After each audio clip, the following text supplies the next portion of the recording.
Friends, welcome to our channel mathematics success. कैसे हैं आप सभी लोग? उम्मीद करते हैं आप सभी बहुत ही अच्छे होंगे। और आज हम यहाँ पर पढ़ने वाले हैं पंचवर्षीय योजनाओं के बारे में। जितनी भी पंचवर्षीय योजना आई हैं, कब आई, किस मॉडल पर आधारित थी और उनमें क्या क्या काम हुए हैं, सारी चीज़ों को हम डिटेल में पढ़ेंगे। प्लस ट्रिक के माध्यम से हम लोग उसको याद रखने की भी कोशिश करेंगे। ठीक है, तो यहाँ पे हम सबसे पहले देखते हैं पहले 5 ईयर प्लान के बारे में। ठीक है, तो फर्स्ट 5 ईयर प्लान आता है हमारा 1951 में।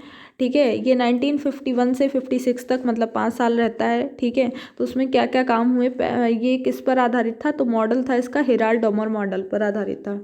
बाद में हम याद रखेंगे, मतलब अभी याद करेंगे कि पहले दूसरी तीसरी सारी पंचवर्षीय योजना में कौन कौन से मॉडल पर आधारित थी, लेकिन पहले हम एक ओवरव्यू ले लेते हैं। ठीक है, और के एन राज ने प्रारूप ये तैयार किया था और फोकस काहे पे किया गया था? कृषि और सिंचाई पर।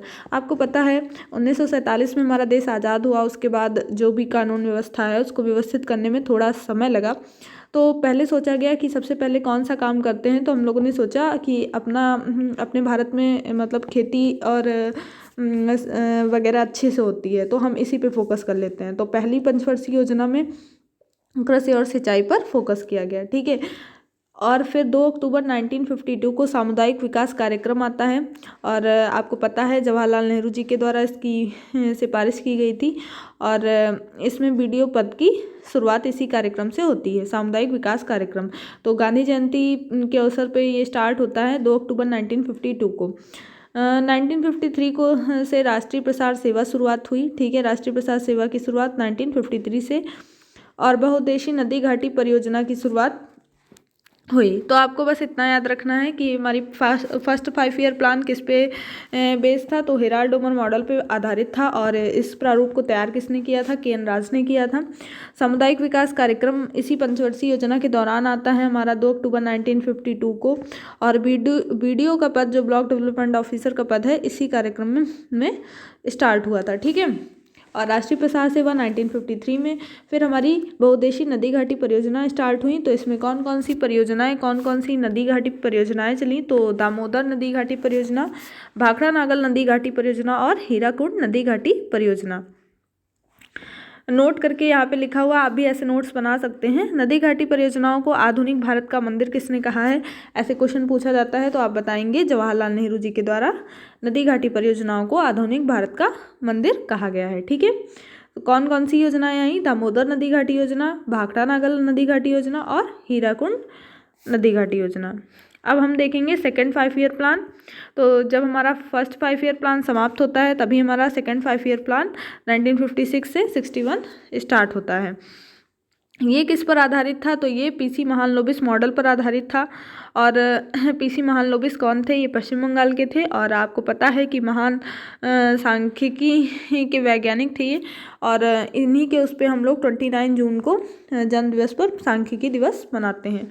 ठीक है, अब हम लोगों ने क्या किया, पहली बार में तो हम लोगों ने खेती सिंचाई पे फोकस कर लिया था। तो अब सोचा क्या, अब ऐसा क्या करते हैं कि मतलब खेती पे तो हमने फोकस कर लिया, लेकिन अभी हमें और कुछ डेवलपमेंट की ज़रूरत है।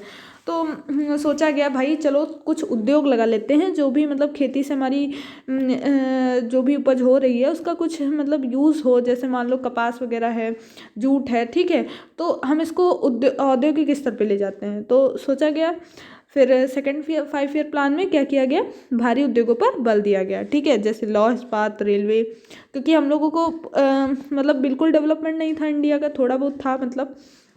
तो अभी हमको उसका विकास करना था, तो कुछ कुछ नई नई चीज़ें हमें लानी थी। तो सेकेंड 5 ईयर प्लान में सोचा गया कि हम लोग उद्योगों का विकास करते हैं। ठीक है, तो इसके लिए लौह इस्पात उद्योग, रेलवे कोच, ठीक है, मतलब रेल के डिब्बे वगैरह, इन सब के लिए उद्योग बनाए गए। 3 आयरन स्टील प्लांट लगाए गए। कौन कौन सा? भिलाई राउरकेला में और दुर्गापुर में। भिलाई कहाँ है? छत्तीसगढ़ में है। राउरकेला उड़ीसा में और दुर्गापुर पश्चिम बंगाल में। जो भिलाई था ये हमारा रूस की सहायता से लगाया गया था, राउरकेला जर्मनी से, और दुर्गापुरा ये ब्रिटेन की सहायता से। आप इसको याद कैसे रखेंगे? देखिए, जो अभी दुर्गा जी क्या है, मतलब दुर्गा देवी जी का नाम है, और ऐसा मानते हैं कि वो असुरों का मतलब संहार करने के लिए आई थी। तो ऐसे ही ब्रिटेन हम लोगों पे जब मतलब ऐसे समझने के लिए कर लेते हैं, ब्रिटेन ने हम लोगों पे मतलब जब भारत पे मतलब कब्जा कर लिया था, तो हाँ, उससे किसने बचाया भाई? महात्मा गांधी लोगों ने किया आंदोलन वगैरह, और ब्रिटेन से आज़ाद कराया। तो दुर्गा से हम क्या याद रखेंगे? ब्रिटेन से, ठीक है। मतलब ब्रिटेन को भगा दिया, मतलब असुरों को भगा दिया, ऐसे इस टाइप से, ठीक है। तो दुर्गापुर पश्चिम बंगाल में किसकी हेल्प से लगा था? ये ब्रिटेन की हेल्प से लगा था, ठीक है। और राउरकेला जर्मनी से, और भिलाई सोवियत संघ रूस की सहायता से, ठीक है। आप इसको ऐसे याद रख सकते हैं। अभी आगे ट्रिक बता देंगे जब। और आपको पता है 3rd 5 ईयर प्लान में एक बोकारो विद्युत संयंत्र भी लगाया गया। तो आप ऐसे याद रखेंगे तीनों को, बोझा, बिच, दुप और राओ, ठीक है। कैसे याद रखेंगे? बोकारो जो थी वो झारखंड में लगाई गई थी, वो आगे 3rd 5 ईयर प्लान में पढ़ेंगे अभी। और बी से याद रखेंगे भिलाई, और छा से छत्तीसगढ़। तो बोझा बिच मतलब बोझ के बीच में, दुप दा से दुर्गापुर, और पा से पश्चिम बंगाल, और रा से राउरकेला, ओ से उड़ीसा, ठीक है। तो बोझा बिच दुप राव, ये आप याद रखेंगे, ठीक है। राउरकेला ये उड़ीसा जर्मनी वाली, ठीक। तो ये दोनों जो थी ये हमारी रूस की सहायता से लगी थी। दुर्गापुर आपको अभी बताया ब्रिटेन की सहायता से, और राउरकेला जर्मनी की हेल्प से, ठीक है। तो इतना याद हो गया, समझ गए ना कि 3 जो आयरन स्टील प्लांट थे वो हमारी 2nd 5 ईयर प्लान में लगे थे, और एक जो बोकारो था वो भी 3rd 5 ईयर प्लान में लगा था। तो अब 2nd 5 ईयर प्लान की समरी हो गई कि पीसी मॉडल पर आधारित था ये, और भारी उद्योगों पर इसमें बल दिया गया था। 3 आयरन स्टील प्लांट लगाए थे, और कौन कौन से लगाए थे ये भी आपने देख लिया। एग्जाम्पल के लिए लिखा हुआ है, हिंड्रीगल कोच फैक्ट्री की स्थापना हुई थी, ठीक है।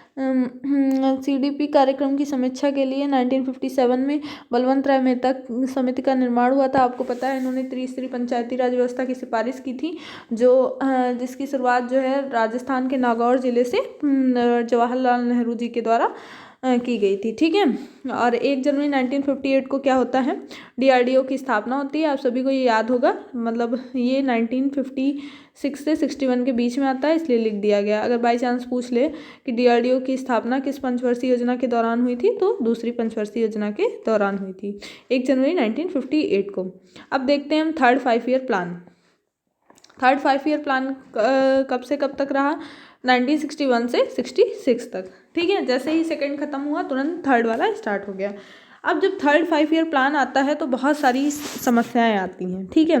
क्या समस्याएं आती हैं? 1962 में चीन ने भारत पर अटैक कर दिया, ठीक है। फिर 1965 में भारत और पाकिस्तान का युद्ध होता है। 65 से 66 के बीच में हमारे यहाँ सूखा पड़ जाता है, जिससे खाद्यान्न संकट की स्थिति उत्पन्न हो जाती है। तो बहुत सारी समस्याएं आई। जैसे जो फर्स्ट पंचवर्षीय योजना थी उसमें हमने जो लक्ष्य रखा था उससे हमने ज़्यादा मतलब जितना लक्ष्य रखा था उससे ज़्यादा हम लोगों ने प्राप्त कर लिया। जैसे मान लो जितने % डिसाइड किया था उससे ज़्यादा ही हासिल किया। लेकिन जो ये 3rd पंचवर्षीय योजना थी इसमें क्या हुआ, इसमें हमने जितना सोचा था उससे काफ़ी कम हम लोग रह गए। क्यों? क्योंकि इसके कई कारण थे। अब चीन ने अटैक किया, और उसके बाद भारत का पाकिस्तान के साथ भी युद्ध हुआ, अकाल भी पड़ गया, सारी समस्याएं एक साथ आ गई, तो इसमें काफ़ी समस्या आई। तो इसीलिए ये योजना कैसी थी? असफल योजना थी। और ये किस मॉडल पर आधारित थी? सुखमय चक्रवर्ती मॉडल पर आधारित थी, ठीक है। और आपको भी बताया था बोकारो जो स्टील प्लांट था वो इसी पंचवर्षीय योजना में लगाया गया। कहाँ लगाया गया? झारखंड में, और रूस की सहायता से। 1964 में इंडस्ट्रियल डेवलपमेंट बैंक की स्थापना होती है, और एक यूनिट ट्रस्ट ऑफ इंडिया की भी स्थापना इसमें होती है, और food corporation of India FCI की भी स्थापना 1965 में इसी पंचवर्षीय योजना के दौरान की जाती है, ठीक है। तो अब आप इतना याद रखेंगे। थर्ड पंचवर्षीय योजना में क्या हुआ भाई, चीन ने अटैक कर दिया, भारत पाकिस्तान का भी युद्ध हुआ, भीषण अकाल भी पड़ा, जिसकी वजह से काफ़ी समस्याएं आई और ये योजना असफल रही। लेकिन ये इतनी समस्याओं के बावजूद भी इसका मॉडल का नाम क्या था, सुखमय चक्रवर्ती मॉडल। तो आप ऐसे याद रख सकते हैं कि सुखमय नहीं थी रही ये योजना, लेकिन इसका नाम था सुखमय चक्रवर्ती मॉडल पे आधारित थी। ठीक है। 1964 में इंडस्ट्रियल डेवलपमेंट बैंक की स्थापना होती है और 1965 में फूड कॉरपोरेशन ऑफ इंडिया की स्थापना होती है। ठीक है। तो थर्ड पंचवर्षीय योजना ये हो गई। अब क्या होता है, कहते हैं कि भाई थर्ड पंचवर्षीय योजना में इतनी समस्याएं आई हैं, अब थोड़ा सा रेस्ट ले लेते हैं, हम लोग पंचवर्षीय योजना नहीं बनाते हैं, हम थोड़ा हॉलीडे कर देते हैं। ठीक है। हम मतलब ऐसे ही काम करेंगे लेकिन पंचवर्षीय योजना के हिसाब से नहीं करेंगे। ठीक है। तो इसमें क्या हुआ, 3 साल का हमने प्लान हॉलीडे ले लिया। कब से कब तक, 66 से 67, 68, 69। ठीक है। 3 साल क्या रहा, हॉलीडे रहा। अब आगे देखते हैं। 1969 लीड बैंक योजना आती है। नरीमन समिति की सिफारिश पे खाद्यान्न संकट उत्पन्न हुआ तो हरित क्रांति की शुरुआत की जाती है। और हरित क्रांति के जनक विश्व में कौन माना जाता है, नॉर्मन बोरलॉग माने जाते हैं, और भारत में MS स्वामीनाथन माने जाते हैं। और हरित क्रांति जो नाम दिया वो किसने दिया था, विलियम गॉड ने दिया था। ठीक है। इतना हो गया। और पंजाब, हरियाणा, उत्तरी राजस्थान, पश्चिमी उत्तर प्रदेश ये से सबसे ज़्यादा प्रभावित थे। ठीक है। अब देखते हैं आगे। अब फोर्थ पंचवर्षीय योजना, अब आपको पता है कि ये 69 है, 67, 68, 69, ये 3 साल क्या रहा है, प्लान हॉलीडे रहा। तो अब हमारा शुरू कब से होगा, 69 से। और इसका ध्येय वाक्य क्या था, स्थिरता के साथ विकास। और ये किस मॉडल पर आधारित थी, तो ये गॉडगिल ने इसको दिया था। आप इसको कैसे याद रखेंगे, अभी तक हमने 4 पंचवर्षीय योजना करी हैं, उन सब की ट्रिक क्या रखेंगे, हे महान चक्रवर्ती। ठीक है। हे महान चक्रवर्ती गॉड। ठीक है। हे से हेराल्ड उमर, माँ से PC महान लोबिस। ठीक है, महान से, और चक्रवर्ती से सुखमय चक्रवर्ती मॉडल, और गॉड से गॉडगिल।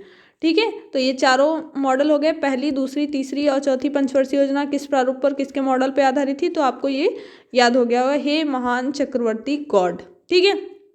इतना याद कर लेंगे तो आपको चारों मॉडल, वहाँ पे अगर आपको नहीं ध्यान आएगा तो आप इस लेटर से गेस कर लेंगे कि हाँ कौन सा मॉडल होगा। ठीक है। तो ये हो गया। और इसका ध्येय वाक्य था स्थिरता के साथ विकास। इसमें 1969 में क्या किया गया, 14 बैंकों का राष्ट्रीयकरण किया गया।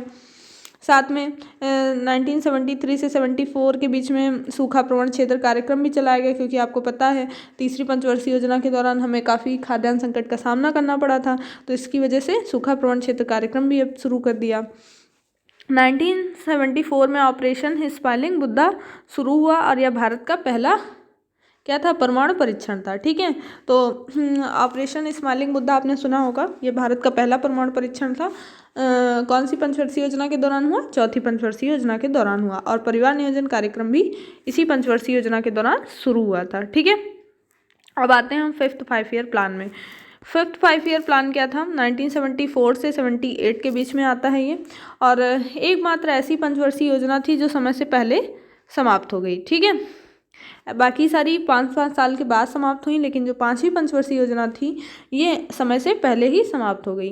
क्यों समाप्त हो गई, 1978 में जनता पार्टी के PM जो बने कौन, मोरारजी देसाई, और उन्होंने योजना समाप्त कर दी। अब उद्देश्य क्या था, 5वीं पंचवर्षीय योजना था गरीबी उन्मूलन के साथ विकास। अब गरीबी उन्मूलन करेंगे तो विकास होगा। ठीक है। तो उन्होंने सोचा कि गरीबों के लिए मतलब कुछ ध्यान देते हैं और उनके मतलब गरीबी हटाने के लिए कुछ काम करते हैं। 1974 में न्यूनतम आवश्यकता कार्यक्रम चलाया गया। 2 अक्टूबर 1975 को क्षेत्रीय ग्रामीण बैंक, मतलब एक इम्पॉर्टेंट सबसे ज़्यादा संस्था, ये आपको याद रखना है। ठीक है। क्षेत्रीय ग्रामीण बैंकों की स्थापना 2 अक्टूबर 1975 को की जाती है। और 1977-78 में एक और योजना आती है, काम के बदले अनाज। अगर आप काम करेंगे तो आपको उसके बदले अनाज दिया जाएगा। और ये किस पर आधारित थी, DP धर मॉडल पर। ठीक है। ठीक है। तो आपने अभी याद किया था, हे महान चक्रवर्ती गॉड। ठीक है। हे महान चक्रवर्ती गॉड, और यहाँ आगे लिख लेंगे DP दिखाओ।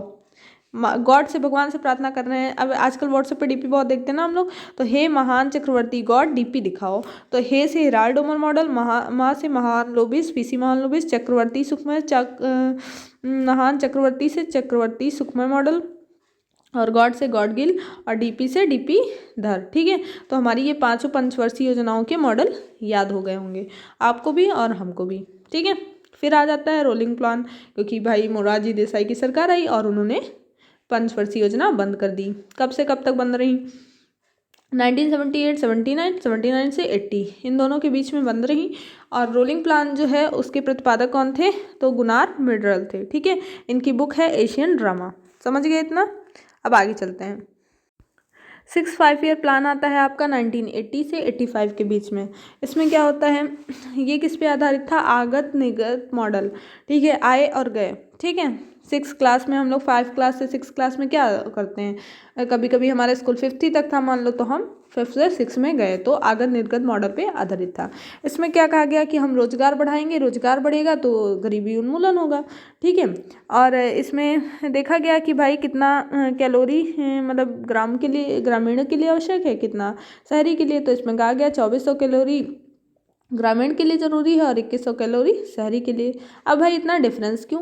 क्योंकि गांव वाले काम मेहनत वाला करेंगे, और शहर में जैसे बहुत सारे लोग जॉब करते हैं लेकिन गांव में खेतों में काम करते हैं, तो उसमें ज़्यादा कैलोरीज चाहिए होती हैं। ठीक है, तो ऐसे आप ध्यान रख लेंगे, 2400 कैलोरी ग्रामीण के लिए और शहरी के लिए 2100। 1980 में 6 बैंकों का राष्ट्रीयकरण होता है। अभी आपने देखा था हमारे पीछे 14 बैंकों का राष्ट्रीयकरण हुआ था, और यहाँ पे 6 बैंकों का राष्ट्रीयकरण कब होता है? 1980 में, वो 1969 में हुआ था। ठीक है, अब रोजगार इधर देखेंगे। 1982 में नाबार्ड की स्थापना होती है और एग्जिम बैंक की स्थापना होती है। अब रोजगार मानक वर्ष रखा गया, क्या माना गया? एक वर्ष में 273 दिन और एक दिन में 8 घंटे। 15 वर्ष को ध्यान में रख करके ये व्यवस्था बनाई गई। ठीक है, तो मेनली क्या क्या काम हुए इस पंचवर्षीय योजना में? आगत निर्गत मॉडल पे आधारित थी, रोजगार की बात की गई, इसमें 6 बैंकों का राष्ट्रीयकरण इसमें होता है, और रोजगार के लिए वर्ष में 273 दिन काम के लिए रखे गए, और 15 वर्षों को ध्यान में रखकर ये योजना बनाई गई। ठीक है, अब 7 5 ईयर प्लान आता है, तो 85 से 90 के बीच में 7 5 ईयर प्लान रहता है।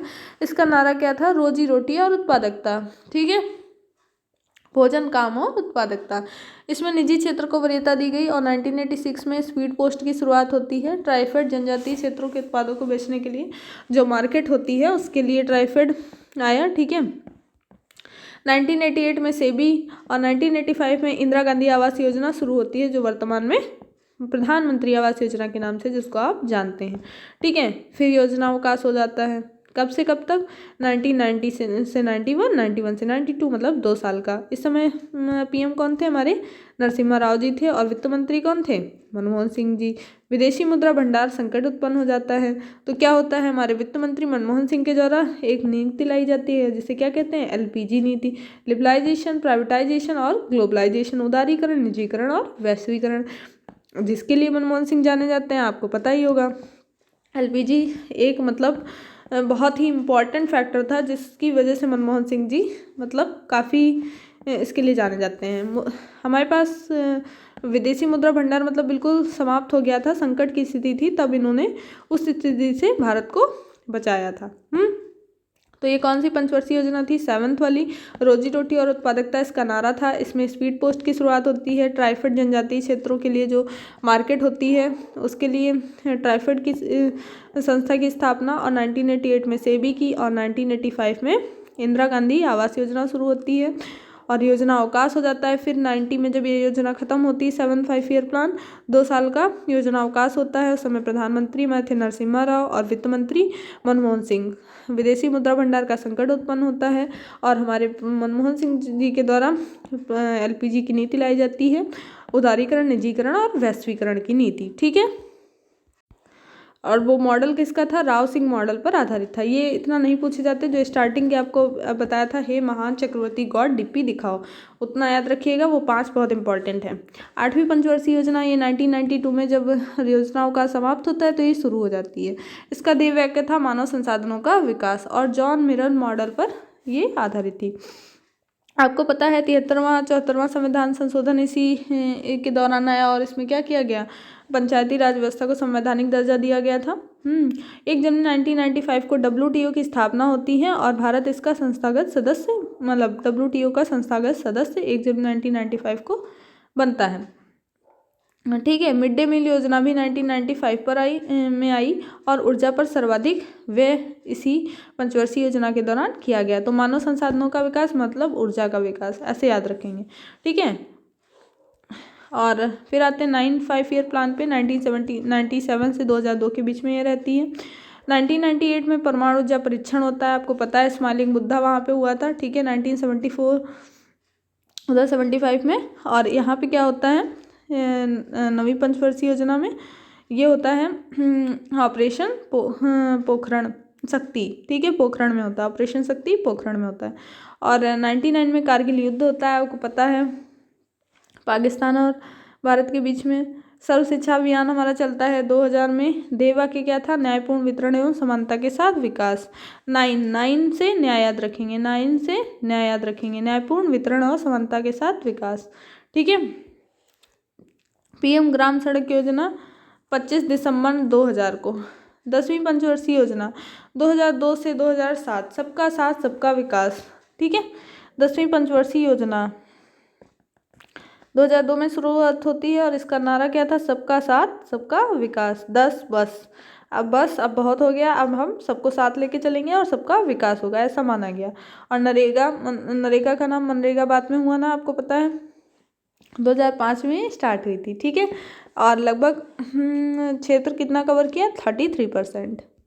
अभी आती हमारी 11वीं पंचवर्षीय योजना 2007 से 2012 के बीच में रही है और इसकी टैगलाइन क्या थी, तीव्र और समावेशी विकास। आपको इतने जितने याद किए हैं आपने, उसमें ध्येय वाक्य 11 और 12 वाला इंपॉर्टेंट है। आपसे यही पूछा जाता है कि 11वीं और 12वीं में बहुत ज़्यादा कन्फ्यूज़न रहती है क्योंकि इसमें सिर्फ एक वर्ड का डिफरेंस है। ठीक है। तीव्र और समावेशी विकास, इधर तीव्र, सतत एवं समावेशी विकास, सतत या धारणीय भी लिखा होता है। ठीक है। तो आपको ये दोनों याद रखने हैं। भारत की GDP में लगभग 8% की वृद्धि होती है 11वीं पंचवर्षीय योजना में। शिक्षा का अधिकार अधिनियम 2009 भी आता है जो 1 अप्रैल 2010 को लागू होता है। ठीक है। इसके द्वारा क्या किया गया था, शिक्षा के अधिकार को मौलिक अधिकार बना दिया गया था। और जो 12वीं पंचवर्षीय योजना है इसमें क्या रहता है, वृद्धि दर हमारी 8%, कृषि में 4, विनिर्माण में 10, गरीबी को 5 वर्ष से 10% कम करना ऐसा लक्ष्य रखा गया था। ठीक है। प्रतिवर्ष 2% की हम लोग कमी लाएंगे 12वीं पंचवर्षीय योजना में, ऐसा सोचा गया। लेकिन उसके बाद ये समाप्त कर दिया गया। इसमें प्रजनन दर इतनी थी, शिशु मृत्यु दर 25 प्रति 1000 जीवित जन्म में। ठीक है। और मातृ मृत्यु दर क्या होती है, 100 वर्तमान में है 1 लाख जीवित शिशु पर। ठीक है।